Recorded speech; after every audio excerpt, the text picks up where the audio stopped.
Good evening, everyone. My name is John Mogul, and I'm Associate Director at the Wolfsonian. Thank you for joining us for tonight's program, which is all about the world of zines, and in particular, the role or roles that zines have played in queer communities, both past and present. The program will feature 3 different speakers and have a number of parts, including 2 presentations and also a conversation. There should be some time at the end for the speakers to address audience questions. So if you do have questions, please, or if you do have a question, please leave it in the chat, or you can use the Q&A button as well. I'm going to get the program started by introducing my colleague at the Wolfsonian, Zoe Welch. Zoe came to the Wolfsonian in 2018, working as an education manager, and she has focused in particular on programs for families and for K-12 students. I've been around a little bit longer than Zoe, and during my time, we've offered a number of different K-12 programs. I'd say that what they all have in common is that they aim to offer young people opportunities for self-expression and also the tools and the skills that they can use to express themselves effectively and even powerfully. And I think you'll see some examples of that a little bit later in the program. Over Zoe's tenure, it's become really clear to me that she is just about the ideal person to lead such a program, because Zoe has a real vocation for exactly that kind of work, which makes it extra sad for me that Zoe is leaving the Wolfsonian in just a few weeks, striking out for new and much colder adventures in Canada, which makes this program Zoe's swan song, in a manner of speaking. So Zoe, I'm going to turn it over to you now, but also wanted to let you know what a pleasure and an honor it's been to work with somebody so dedicated, so resourceful and creative. Oh my gosh. Well, thank you so much. Thanks, John. I have to say, when a person gets to do what I've been doing at the Wolfsonian as a job, a person feels like they're in paradise or heaven, one of the two. One little correction, I actually started in 2016. So I'm not sure what that means, John, if you think I've been there for just 3 years or what that feels like. In any case, I want to ask our 2 other participants this evening who are going to be talking about zines with us to open up their cameras for a minute. N'agelie and Christina, please. I almost said s'il vous plaît. Hi, hello. Thank you so much for joining us tonight. This is an absolute thrill and a pleasure, not simply in the sense that it might be my swan song, but this is my jam. And I know we're going to have a lot of fun. So I'm just going to read, folks, I'm just going to read the introductions that I have for our 2 guests. So I'm going to start with Christina Favretto. Christina is the head of special collections at the University of Miami Libraries. She has worked in a variety of bookish, her word, capacities at the Boston Public Library, Harvard, Duke, San Diego State, and UCLA, curating and building collections on zines, culinary history, surfing, and Aldous Manutius, to name a few. Now let's hang on to this little ditty here, because I want to circle back if we can ever get her to say more. Christina has also had a shadow life as a performance artist and a lead singer in a post-punk cabaret band in Boston. I want to know more. At the University of Miami, Christina has built a significant archive of punk, post-punk, and countercultural materials, including local music archives, art and political ephemera, books about edge culture, unique artist books, and over 15,000 zines from around the world. So I have so many things I want to say and ask, and I'm going to hang tight for now. I can't wait to hear from you, Christina. And we also have with us tonight N'agelie Lazo. N'agelie is a graduate of I Preparatory Academy, a senior high school in Miami, And she was one of the participants my first year working on Zines for Progress in 2016-17. N'agelie then became an intern at the Wolfsonian while she was still at high school at IPrep.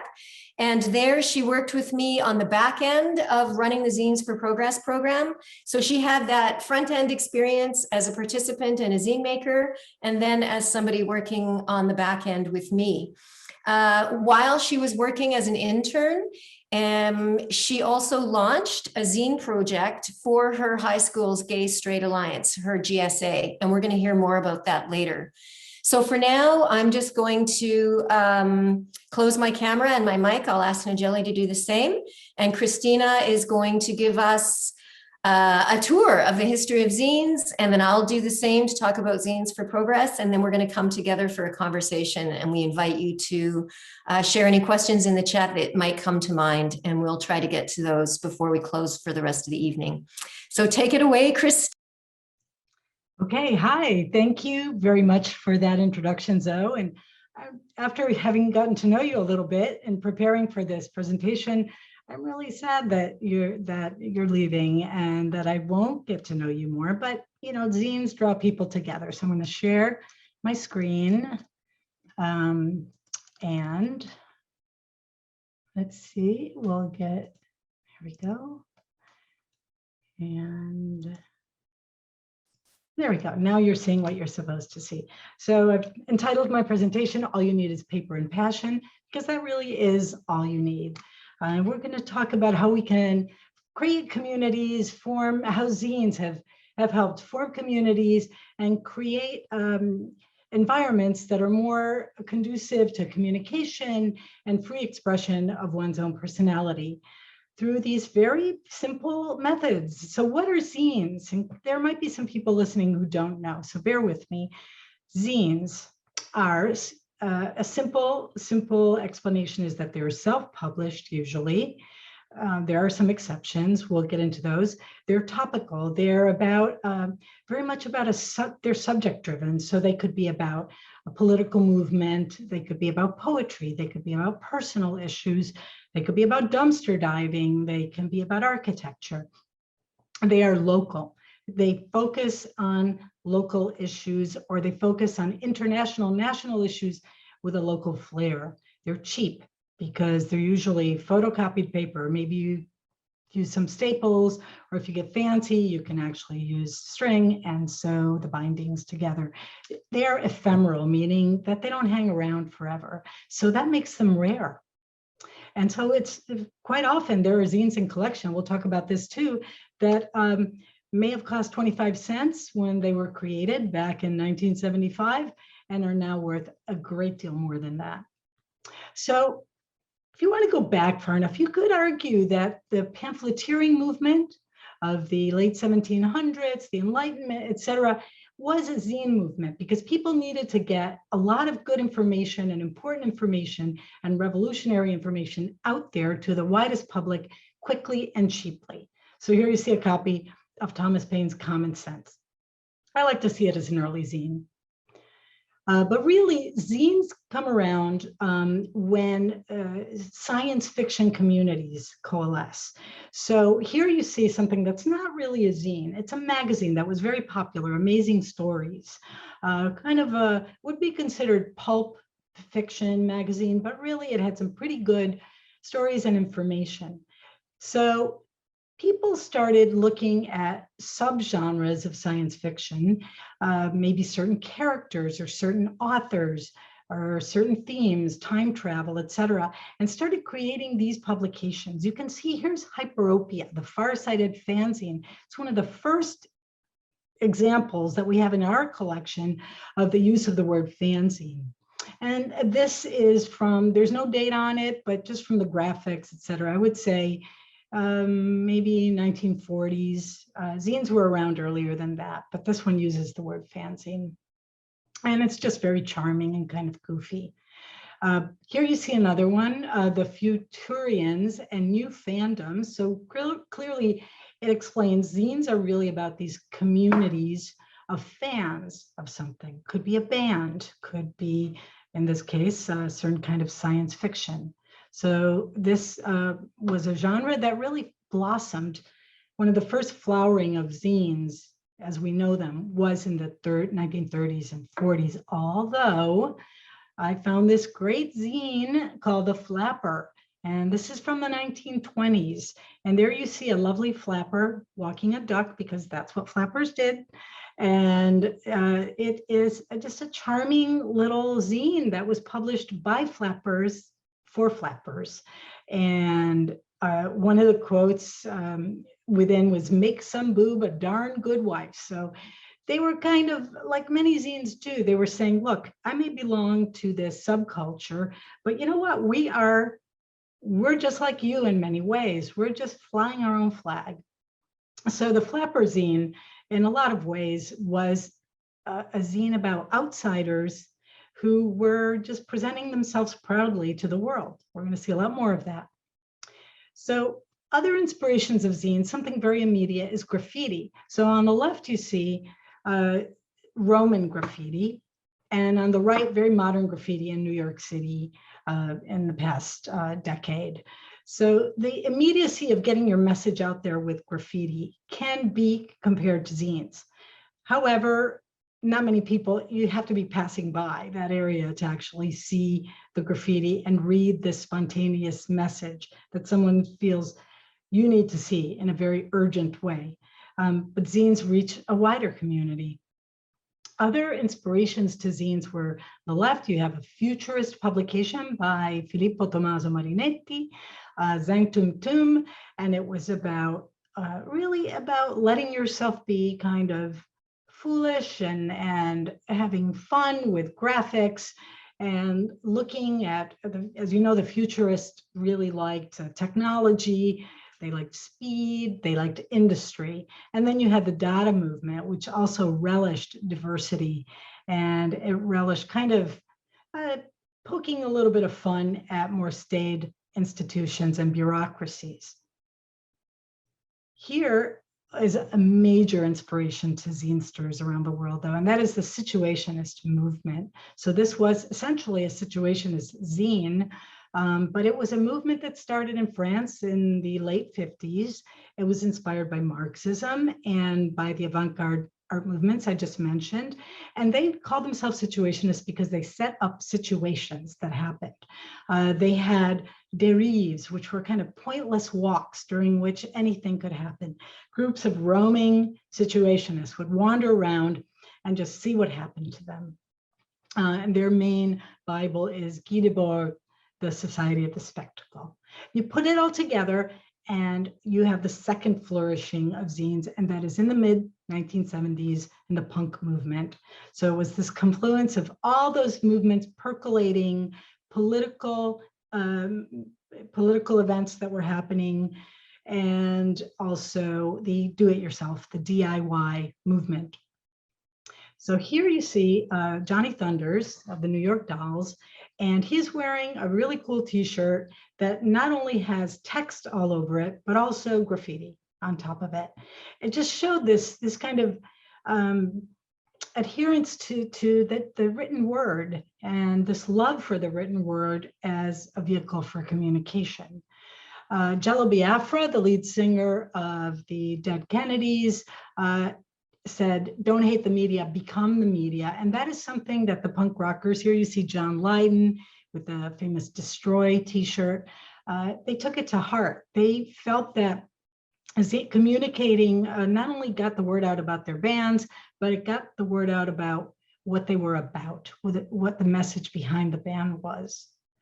So here is a very, very early zine. It's called Sniff and Glue, and it's British, and it was very cheaply produced. You could see there was just one staple up in the corner, 8.5 by 11 piece of paper, very yellowed.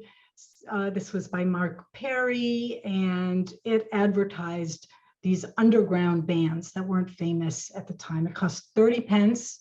A copy of Sniff and Glue like this now is probably well over $1,000. Some other early punk zines, the Sunday Mirror, there you see the famous safety pin symbol, and Punk, which is an American fanzine. There were more mainstream ways of getting the word out about underground music. Here you see the New Musical Express, but I think a lot of the folks who saw these zines said, this is really what we should be about. So there you see a gap of maybe 20 years between the issue on the left and the one on the right that shows the lead singer of Susie and the Banshees. And you see that they adopted a much more zine-y kind of look, because they felt that that was the aesthetic of the future, and that was something that was more meaningful. These were the years of Reagan and Thatcher and massive unemployment and strikes in the UK and the US, and zines were in a way a mouthpiece for these movements. The other way to get the word out were through flyers. A lot of people would see these wandering around. Now we have our, our pocket oracles, our little rectangular gods, our phones that tell us what's going on. But back then, this is how you found out what was happening. Stapled to a telephone pole, you would have an advertisement for a band, and they're, just these subversive messages.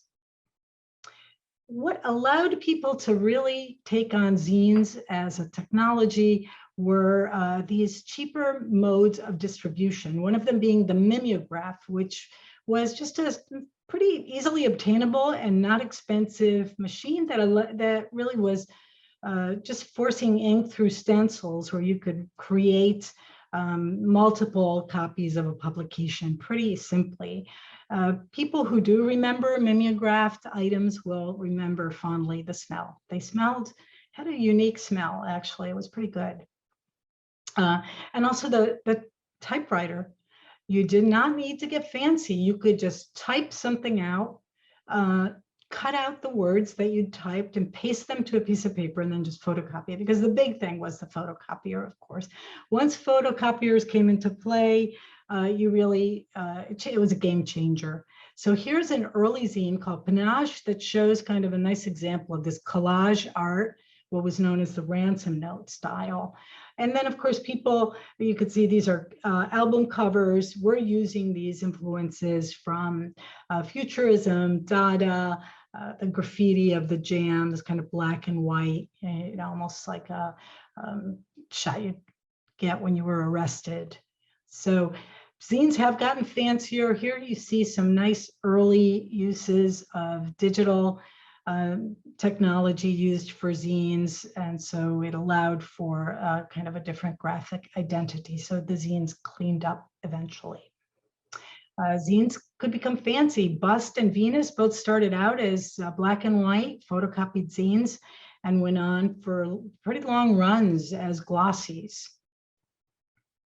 And there were zine countercultures. There were zine fests happening. Zines like Bimbox were widely distributed. This one was free and became pretty popular in their day.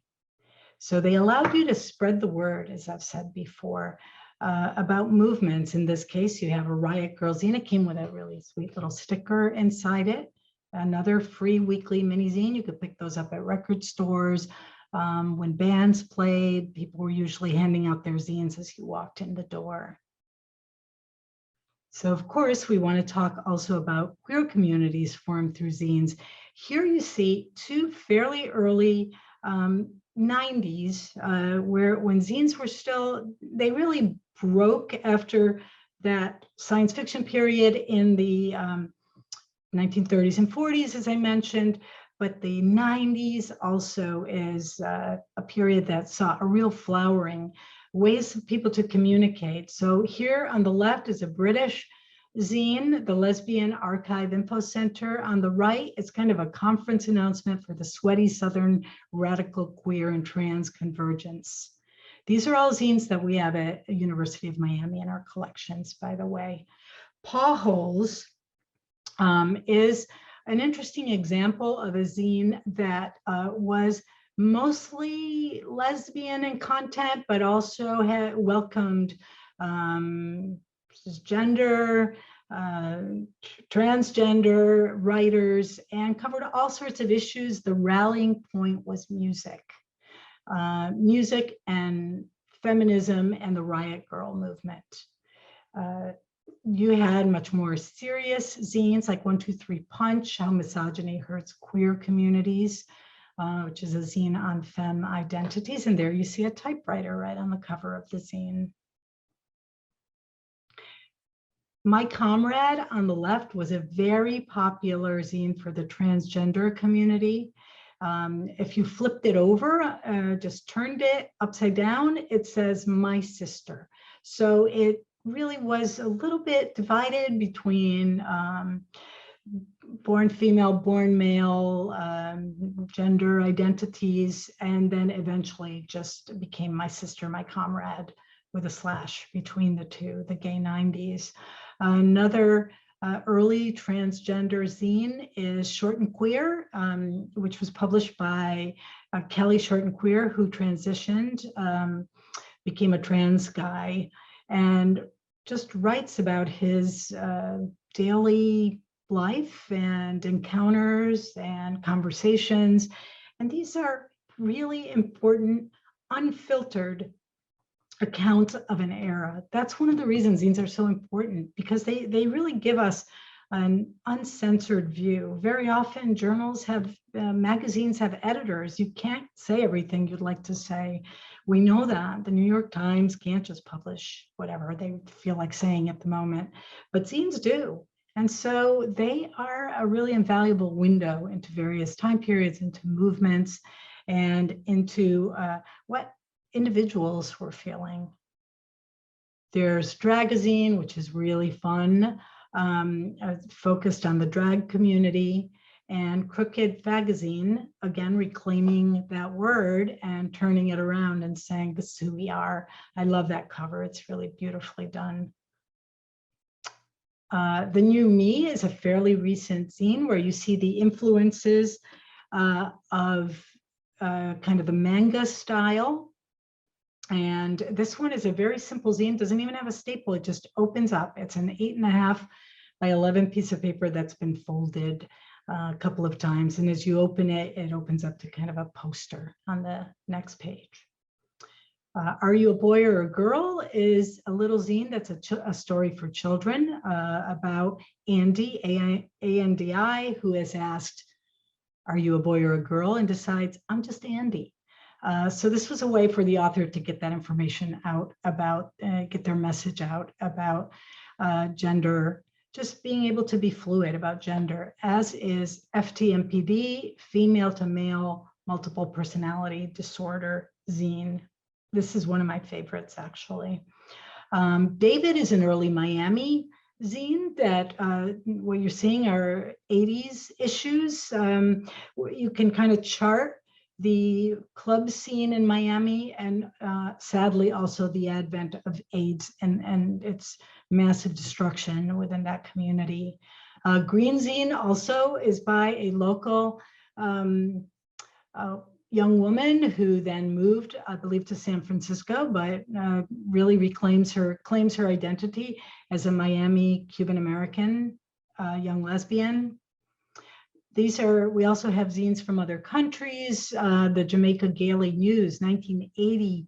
It was not easy to be a gay person in Jamaica and those years in particular. And so a lot of the Daily News you see, it's very roughly produced, but it talks about political issues in Jamaica, as well as just parties and events taking place within the gay community. It was very underground. It's very hard to find. This is a fanzine from Brazil. It's just called Fanzine. And as you can see, it discusses it discusses gender, drag, gender identity, etc. Queer Chicana. Here's a zine from Ecuador that's about LGBTQ+ communities in Ecuador. Here's Girls Life magazine that actually has kind of an international scope. Cat Moms in Love is American, and it's just this sweet little zine about a couple who adopt a cat. Also, you can count cartoneras. These are these formats of self-published stories, books, poetry collections. They're bound in cardboard. They're quite beautiful. They're zine inspired in many ways. You have fancier zines that are done in letterpress like Kerbloom. Zines have been copied. They made it to Vogue. That's a zine look, or the cover of a book about punk, Please Kill Me. There are zines about zines, zine librarian zine about collecting zines. There are books about zines, zine libraries. As you can see here, zine collections that circulate. There are large zine collections at Duke University, the University of Miami, Salt Lake City. So here, you can't see it very well, but these are rare book dealer catalogs talking about zines where they have very, very inflated prices from what zines originally cost. It's quite the profit margin. There are some others. You could see this is usually a rare book dealer. And this is a flyer for an exhibition we had at University of Miami about Florida zines in particular. There are zine events, zine fests. So the community's out there and you're going to be hearing more about it. I say just do it. This is another one of my favorite zines, Yo Soy Miami, about a young Miami vegan woman just writing about life. If you have any questions, here's my information. Feel free to reach out to me. And I think we can pass it back to Zoe. Thank you. Oh, Christina, that was so interesting. Thank you so much. I've already taken notes, but instead of jumping into questions, what I'm going to do now is share my screen and give a little tour to folks about the program we do at the Wolfsonian called Zines for Progress. So I'm just going to, there we are. So I came to Wolfsonian in 2016 and I started running the Zines for Progress program. So it has been running for 5 years, the first 4 of which were in person. So Zines for Progress is a program specifically for senior high school students. And so what we aim to do is to lead students along an experience where they learn to harness the tools of communication and the art of persuasion. And these are things that the Wolfsonian does very well. Our collection is very much devoted exactly to that, to persuasion and propaganda. And so when students begin to learn how these mechanisms work, they are then able to harness them for themselves to begin addressing topics that they want to discuss and that they care about. And I really want to emphasize that student agency is at the center of Zines for Progress. So it is up to students to decide the topics that they want to address, and that's supported by the teachers in the classrooms and of course by me. And so Zines is really a combination, or Zines for Progress, I should say, is a combination of bringing together language arts, visual arts, media literacy, and community problem solving. We call it Zines for Progress, and I actually unpack that terminology with the kids. What does progress mean? And so we want this to be proactive. So while kids can be addressing things that are extremely troubling and seem insurmountable, there is something that we want kids to be able to feel they have agency around. And so it's a way for them to figure out where their place and what their role might be in that. And the kids that I'm working with, they're all digital natives. And so, in fact, I jotted down that quote by Jello Biafra, "Don't hate the media, become the media." That's exactly what we're trying to do with Zines for Progress as well, as these kids are taking over the spaces that they generally turn to for entertainment, and they're now going to become the makers. They become the producers of meaning. So by unpacking propaganda and the way the mechanisms of persuasion work, they can then begin to get on the inside of that and address topics that they care about. So for the last 5 years, I've worked with over 1,200 students across Miami-Dade County. This is a public school program. And so teachers who are interested express their interest through an application process, and then we onboard the teachers. So far we've produced 356 individual zines, and 130 different topics have been addressed so far. So that means certain topics come back and are addressed again by a different group of students. And this is across 48 classrooms over the last 5 years. So the pedagogy goes two ways. I really want to emphasize that. Students are learning about their course content because these are academic programs that they, they're in a classroom, their teacher has decided to do this. And so whether it be AP English, marine science, photography, US government history, creative writing, art, photography, it's across the board. Kids are learning about their topics while they're learning how to make zines. And then it's also two-way in the sense that readers are learning about a topic, they're learning about that particular perspective from the point of view of each student and group of students who make their zines. I, as a person who moved to Miami and also to the US in 2016, I learned so much about the US from these zines, and I learned so much in particular about Miami from these zines. It was really an amazing way to dive head on into a new country and a new city. We work across schools. So we have magnet schools, we have art and design, schools devoted to art and design, Marine Academy of Science and Technology, another magnet school, Law Enforcement Officers Memorial, where the kids select one of 3 strands, Homeland Security, Forensic Science, or Law Studies. We had one school that was for pregnant girls and new moms. So the babies were on site so the girls could continue studying. We have many Title I schools. We have some IB classrooms, that is International Baccalaureate. So it really crosses the gamut. So the way the program works, as I said, the teachers will first apply. They come to the museum for a professional development day, and that day is entirely experiential. So they are experiencing what the kids are going to experience when they come to the museum. So they're given an introduction in the same way the kids will when I go to the classrooms, and that is, what is the Wolfsonian? Who are we? What do we care about? How does the collection connect to zines, which feels so incredibly contemporary, even though we've just learned about their history? The Wolfsonian's collection is from the Industrial Revolution, so 1850-ish to 1950-ish, yet what we have in our collection can speak, if not directly, then most certainly tangentially to topics that kids are addressing today. And so here are a couple of examples of material we have in the collection that I can easily use with kids to talk about visual communication. How do you marry text and image together to create meaning and to make sense of things in the world, and also to create what I say to the kids is a vibe, like what kind of an aesthetic do you want to bring to your topic? What kind of an emotional experience are you wanting to engender in your reader? So let me see, this isn't popping forward. Sorry about that, guys.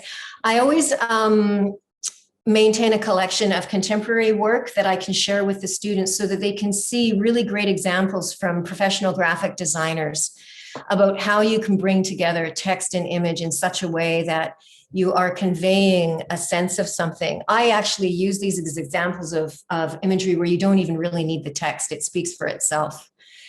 So we also do a tour through the galleries. I have particular objects in art that I especially like to address with the kids because I feel like it really speaks to what we're up to. So for example, on the right, we're in one of the galleries looking at radios.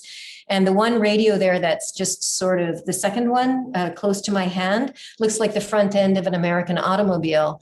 And this was a radio that was produced in France that same year. So why? So we start talking about how objects kind of piggyback themselves onto other objects where we can impute meaning and begin to attach ideas to objects and to images. And then on the right, this is our chief librarian, Frank Luca. And before every visit that the classrooms make, I let Frank know what the topics are of that particular group of students who are coming. And so you'll see these are overviews of the table. He'll print out those topics and then he'll find materials in our collection that speak again, either directly or tangentially to the issues the kids are talking about. And while the Me Too as a term didn't exist in the era of our collection, there are certainly materials that address what Me Too is talking about today. Same with LGBTQ discrimination, Black Lives Matter, and so on. There's always ways for our collection to speak to what the kids are talking about today, and they really find that quite amazing. So I'd like to remind them that they're standing on the shoulders of giants, and someday folks will be standing on their shoulders. It's kind of the way the world progresses. After our tours, we go into our workshop, and the Wolfsonian has a workshop area where we have all kinds of materials out. And so the kids are really working with their hands. This is where they get tactile. And what I love is you see this kind of cross-platform work. So these digital natives, you know, he's got out his phone to have a look at what this wheelchair icon looks like, and he's beginning to manufacture that out of this. These are actually foam letters that he's figured out how to reconfigure. Here we have the typewriter, massively popular. Every single classroom that comes into that workshop gravitates to the typewriter. And then we see how the typed text is being integrated into a handmade zine on the left, or excuse me, on the right. And there's that digital element as well, that cell phone. So I'm going to show you a few of the zines that have been produced over the years that address LGBTQ issues in particular, and we'll have a look at some of the pages on the inside. So you can see the range of aesthetics that kids bring to the work. On the right, this is a very delicate, powerful zine. And yes, this is a zine. It's actually a packet of letters that the kids who produced this together, they each wrote a letter, and the package of letters is addressed to everyone on equality lane who live in Earth in the solar system, and it is from all the gays. So there's something slightly funny about that, but there's something also very delicate about it as well.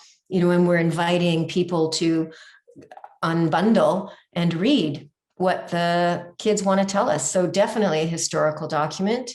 Then we see on the right here, this really clever way of, you know, these play on words. And then also this is the back and front of one zine.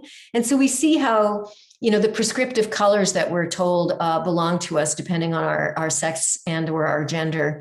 And then this zipper in the middle that's cleverly playing on the idea of drag and how we dress. This one here is pretty heartbreaking. So a lot of the kids are talking about their own personal experiences. And in this one in particular, this is talking about a gay child who came out to their parents and was put out on the street. So this is about homeless youth who are LGBTQ and now without shelter. And so the zine was made in the shape of a house. And then the pages were the different colors of the pride flag. I'm just going to show you very quickly a couple of other zines that don't relate necessarily to our topic tonight, but that demonstrate the range of aesthetics and the kinds of topics that are addressed and kind of the humor and the cleverness that can be brought to the content. So on the bottom right, for example, these are interactive tabs that you can pull in and out. This is called Yo Soy, and it's I am. And it's about, it's basically like an encyclopedia or a cultural dictionary, if you will. And it's the translation between Anglo and Latin culture. You know, Anglos use chicken soup and Latins use Vicks VapoRub. And so this year, everything pivoted to online. So I updated some of the imagery that I'd be using to show kids about how we can work with text and image together and how we can put together a story visually. Here, this is a little bit of media literacy. And so these two images on the left, it's showing how, depending on what kind of a lens you're using on your camera, you can alter the meaning of something that you're looking at. So really, these people are spaced out 6 feet apart. But if you use a long lens, you're condensing your depth of field, and it looks like everybody's standing together. Depending on filters you want to throw on somebody on the right, you can make them look enraged and angry or something else. So this year, Zines for Progress was completely online. The theme was hybrid reality, living history. So for the first time, there was actually a theme that was proposed, which was hybrid reality, living history. And so the kids were asked to address something that they wanted to talk about in terms of this last year, this extraordinary year that we've all lived through together and alone. And so I created a series of videos that we would look at together online. So this is me zooming into one of the classrooms. We're about 11 and a half minutes into a 28-minute video. So I was showing them how they were going to be able to use the Google Slide environment, which is an incredibly robust design space. And the videos showed all the different ways that you can use that space. And I'll just give you a few samples of what the kids produced. It was really extraordinary. The range of the aesthetics and the topics was broad and deep and really original, sometimes very heartbreaking. This is a documentation of the year that we just lived through together, both in the United States and around the world. And so all of these pages, there were 135 works produced. They were all bound together in a zine, which we now have as a physical object. You can visit the coffee shop at the Wolfsonian to have a look at a copy if you'd like to. Now this, we're going to go back in time. This was the 2017 Miami Zine Fair. And I always take the zines that are produced every year to the Miami Zine Fair to display and share with the public the work that the students have produced. This slide is fun because we're about to dive in with N'agelie. I'll invite her in a moment. On the left is the Lip. That's the zine that N'agelie made when she was at iPrep, and she was a participating zine student. And then the two images beside that are when from when N'agelie interned with us, and she led a zine project with her GSA, with her Gay Straight Alliance Club at her school. And in a minute, I'm going to ask her to talk more about that. These are a couple of the zines that her GSA produced and that were for sale at their table at the Miami Zine Fair. I don't sell the zines that I show, I give them back to the students, but they were selling their zines. And I'm going to get N'agelie to tell you a little bit more about that in a minute. And then have a look at this, folks. Here is N'agelie, a high school student, doing something I couldn't bear to do. She's standing in front of an audience of over 300 people. In 2018, in June, the Association of Academic Museums and Galleries held their annual general meeting in Miami, and they had a session called Throwdown. And so we pitched to the association a presentation by N'agelie about zines, and this is her doing it. Honest to goodness, I don't know that I'd be able to. It was absolutely stellar. She got a standing ovation, and she rocked that room. So I just want to go back now and have N'agelie join me here. I'm sorry, folks, technologically, I'm not sure. Do I need to stop sharing my screen? What do I need to do, Oscar?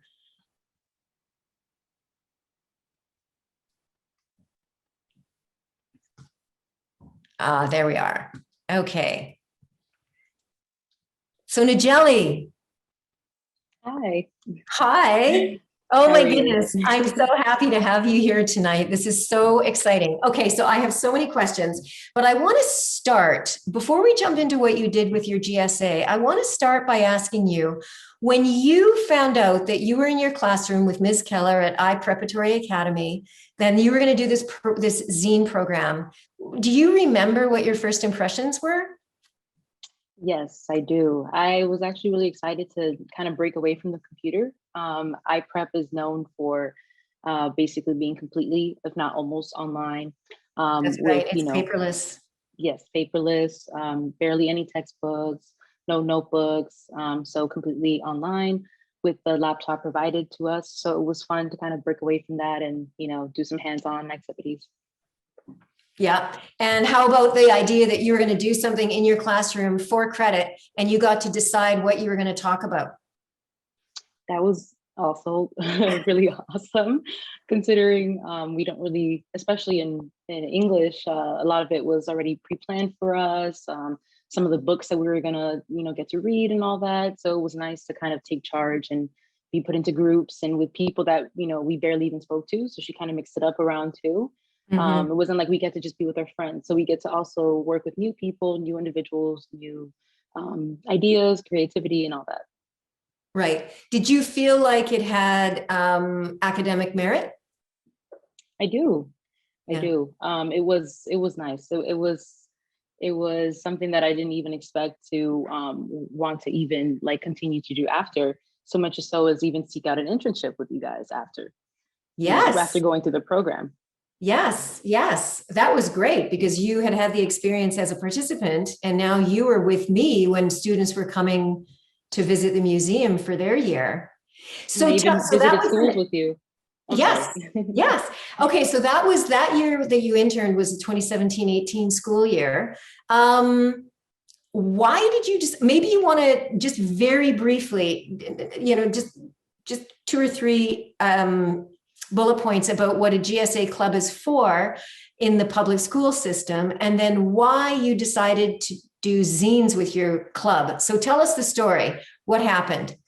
So the previous year before I decided to basically build the ground up with the GSA and the sponsor, who was also Miss Keller, the English teacher who also did the Zines for Progress program, which is where I got the idea from, was previously like there was just no GSA beforehand, the year before. So I decided to take initiative with Miss Keller and a group of other individuals to basically build like a leadership board and bring that safe space back to our high school.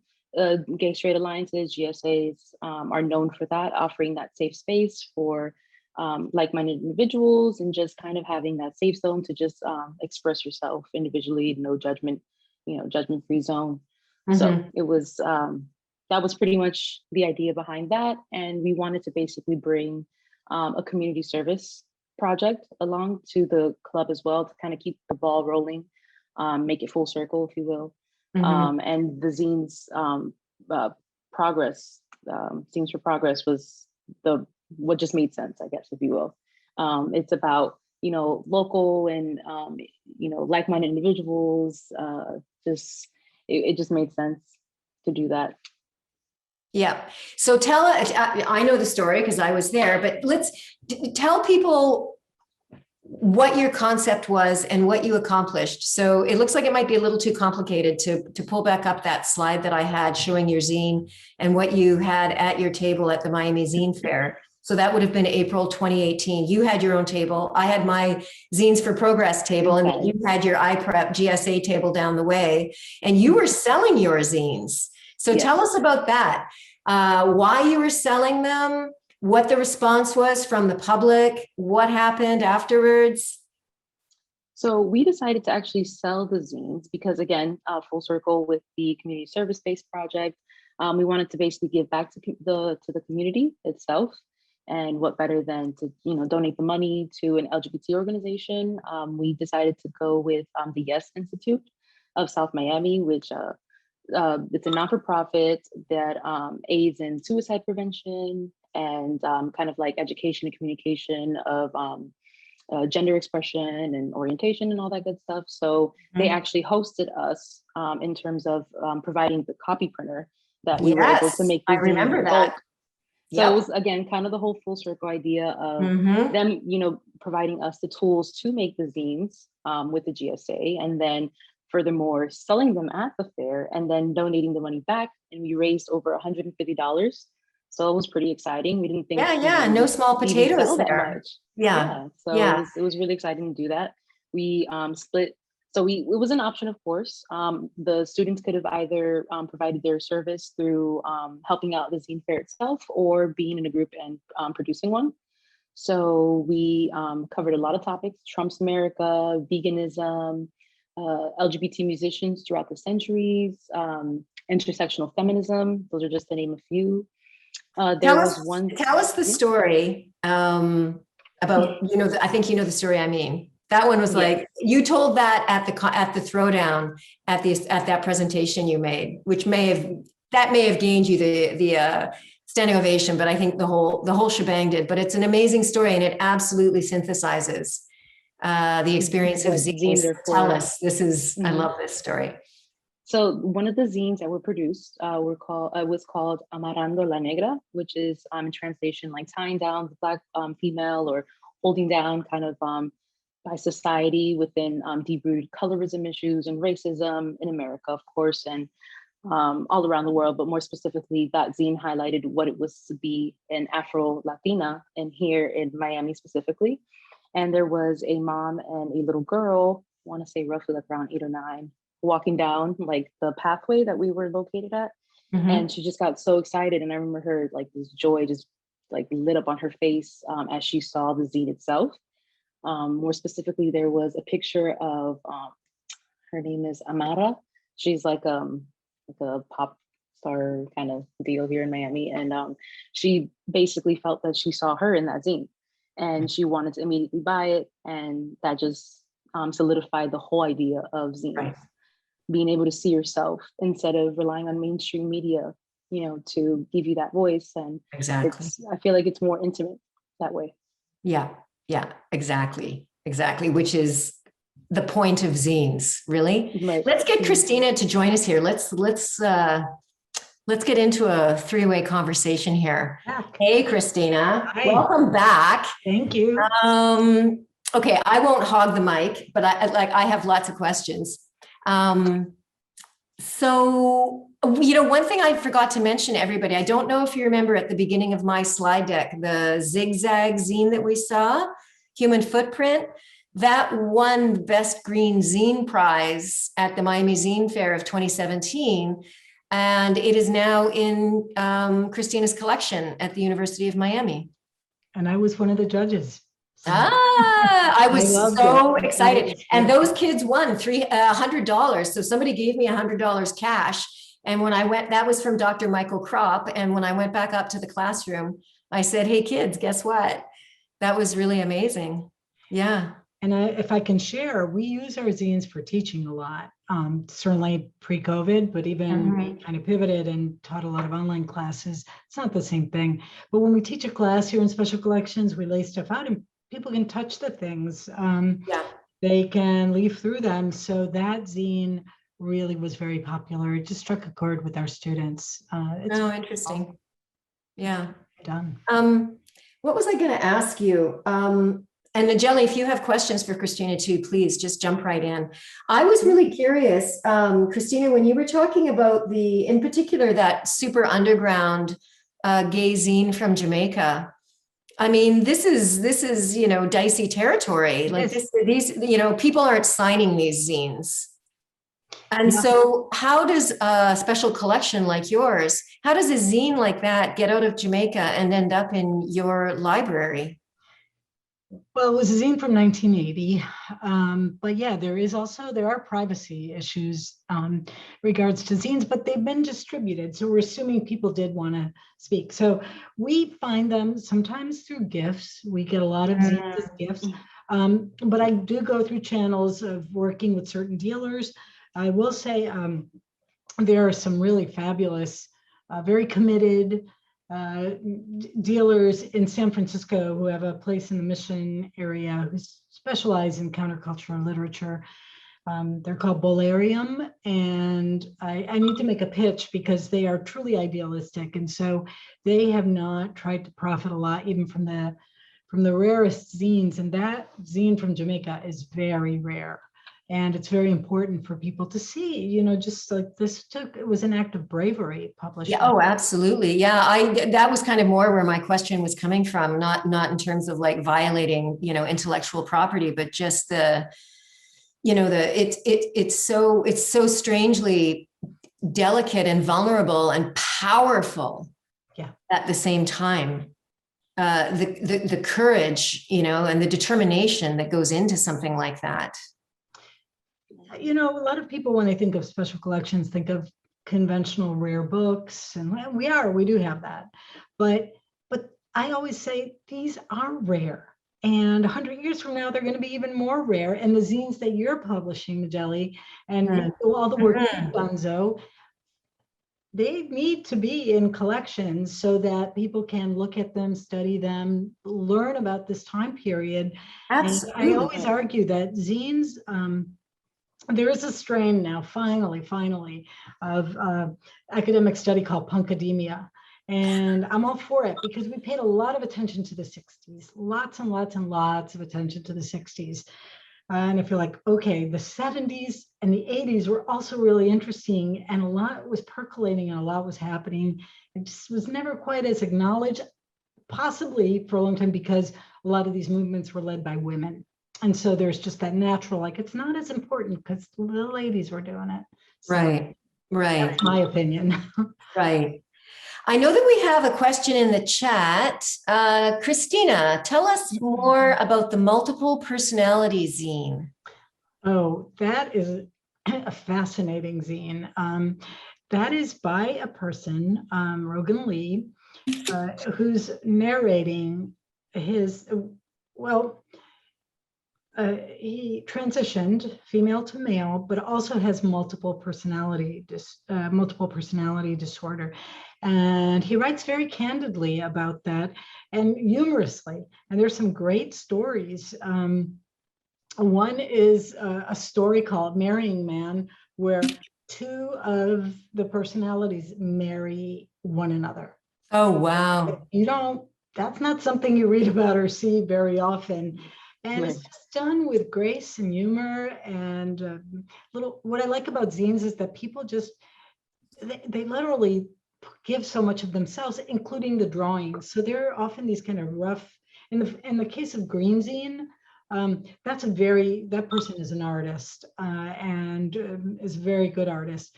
But these other little, stories told with stick figures, etc. There's a real, it's outsider art that we want to get out there, Right. to be acknowledged.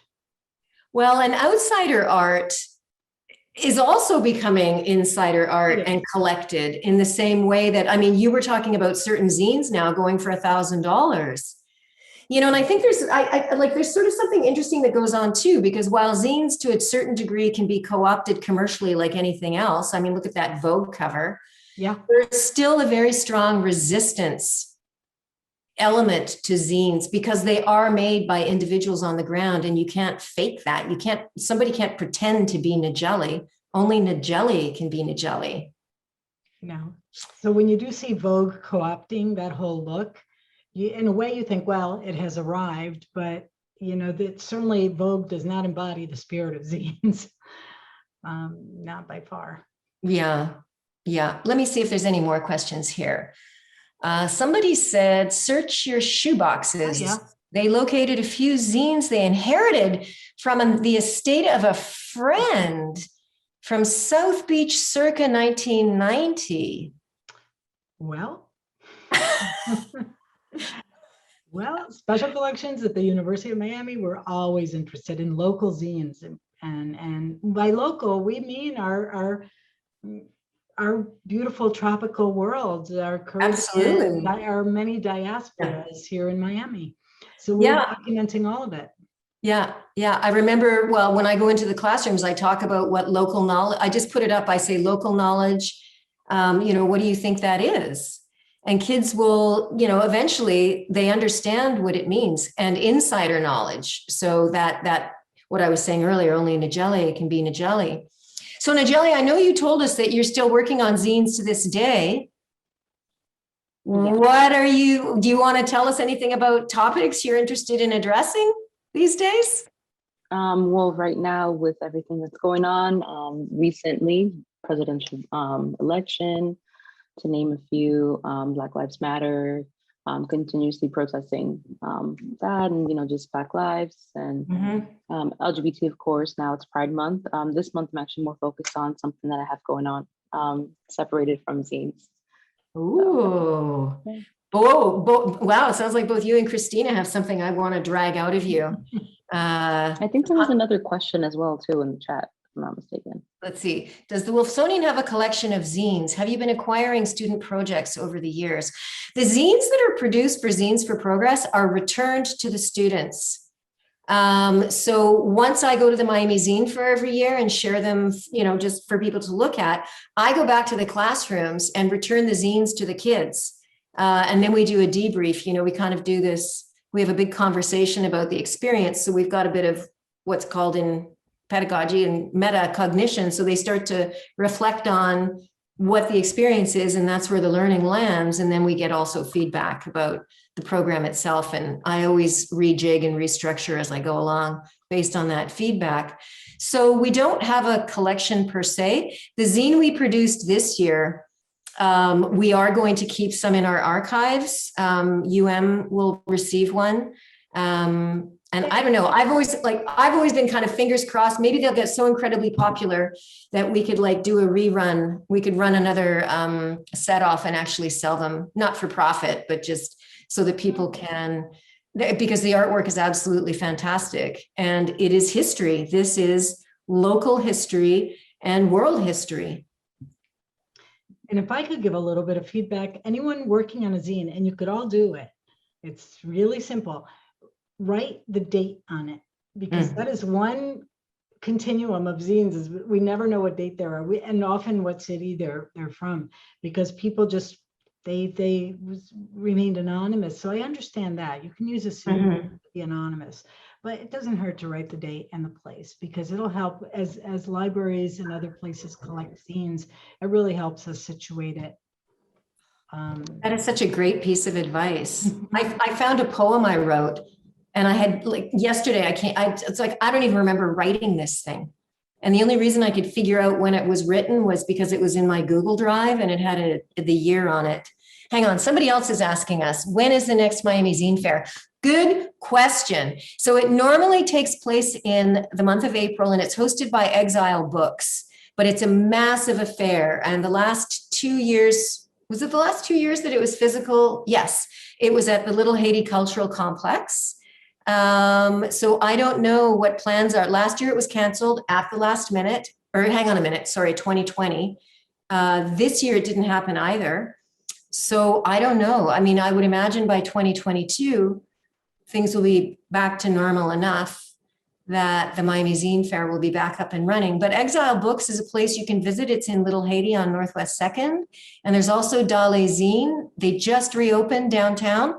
You'd have to look up where they are now. I'm not in the city anymore. But N'agelie Zine is another great place. Before I left Miami, I went down to N'agelie and bought a bunch of zines that were made locally. They were my mementos. You know, I'm leaving Miami and I want to have a bit of Miami with me. So I went and bought some zines. Let me see, what else have we got here? I realize we're going just a wee bit over. Representation is important. Yes. Well, zines they represent, to me, Someone more than most said, other print media. would someone please explain the QIA plus of the LGBTQIA plus? Well, the Q is queer, I intersectional. Hang on a second, where are we here? Intersectional, Intersex. asexual. There's a 2 for two-spirited, and plus is the accounting for the intersectional identities, the way that we are many identity. Exactly. Yeah. Some even argue that A can also stand for ally as well. Ah, there you go. You know, the GSA club, the Gay Straight Alliance at Miami Beach Senior High, they called it the Gender and Sexuality Alliance instead. They didn't want to call it the Gay Straight. They felt that was too confining. Yeah. They felt it was just too confining for what they were up to. And so they called it the Gender and Sexuality Alliance, which again is very much in the spirit of zines. It's like we make our own definitions. There was another question as well. I think there was the last one. Oh, yeah. I always ignore the chat panel. I'm in meetings and people are like having whole other things going on, you know, networking on the side. And Actually, it's on the Q&A. Oh, I'm looking at the chat, for goodness sake. What is the most challenging part of creating and or promoting your zines? There's a good question. I can take that one. Yeah, go ahead.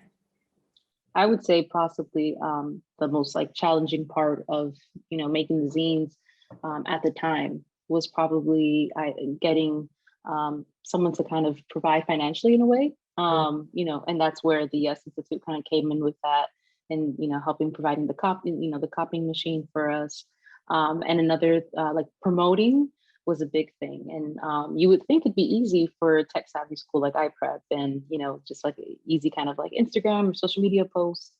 But at the time there was a lot of the students, weren't as supportive for the GSA. So it was kind of hard to kind of get that word out in the school at least. So we actually saw a lot of support from outside more than inside.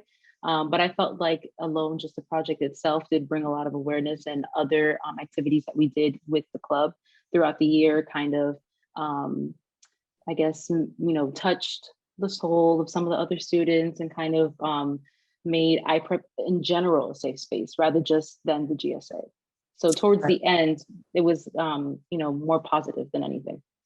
Right. Right. I guess you don't really have that problem for special collections. It's not quite the same. I mean, a lot of zine makers on Instagram, that's a pretty great way to connect. And what I found interesting about this last year, I was Zooming to zine fairs all over North America.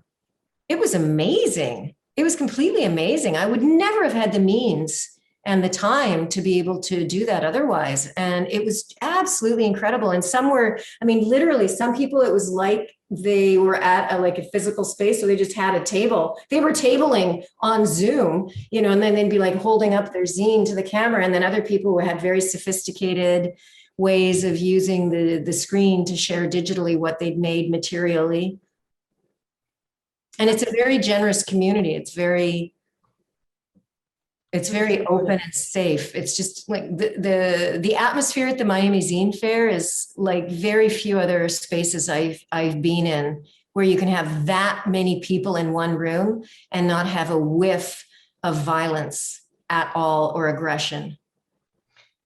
Now, and you know, zines in the past didn't have, before the internet, those days, but there were lots and lots of zines. There were compendiums. So you would buy something called Fact Sheet 5, which is this densely printed list of zines from the US, but also other parts of the world. And people would find out about you and have a contact information. And I remember I was a zinester, and I would get, you know, these beautiful mystery envelopes with great stamps from the Ukraine. Yeah. At that time it was Russia. Or, you know, from Kenya once saying, you know, I'll send you my zine, can you send me yours? Cool. There was always that spirit of sharing and hearing about, you know, maybe there could be a zine about the musician Nick Cave somewhere in Sitka, Alaska, and then also in Rome, Italy. And those, you know, it's great to compare them. Yeah. Well, I notice we are pretty much 10 minutes over, and I don't want to take advantage of people's evenings. Any last words or thoughts, or from the audience, any last comments or questions before we make a zine? Bid farewell. I know. I have a whole bunch of little maquettes all over the table just behind my computer. Yeah. Well, I'll be down in Miami soon enough. And N'agelie, I'll come and look at what you're making, and I'll come visit you. Maybe I'll bring my zines along with me. Sounds good. I look forward to it. And I want to thank the Wolfsonian. I'm so proud to be able to work for an institution that really put its heart and soul behind a program like this. It's been so important for young people to discover their agency and to really blossom inside of that power. I think it has staying power. Here's N'agelie here, 5 years on, making zines and sitting with us now talking about it. Thank you for hosting this. It was so much fun. My pleasure. Very much fun. I'm not sure if I need to pass it back to John or if we'll sign off. One of those funny event glitches. Anyway, I just want to thank the public again for coming this evening. We so much appreciate your interest in what we do, and we can't wait to have you back in person. Go by the coffee shop at the Wolfsonian to have a look at the digital zine that's been produced and now printed and bound. And hit up Christina and go have a look at the collection at UM. Bye. Absolutely. Okay. All right. Bye. Good night, everybody. Thank you so much. Bye. Bye.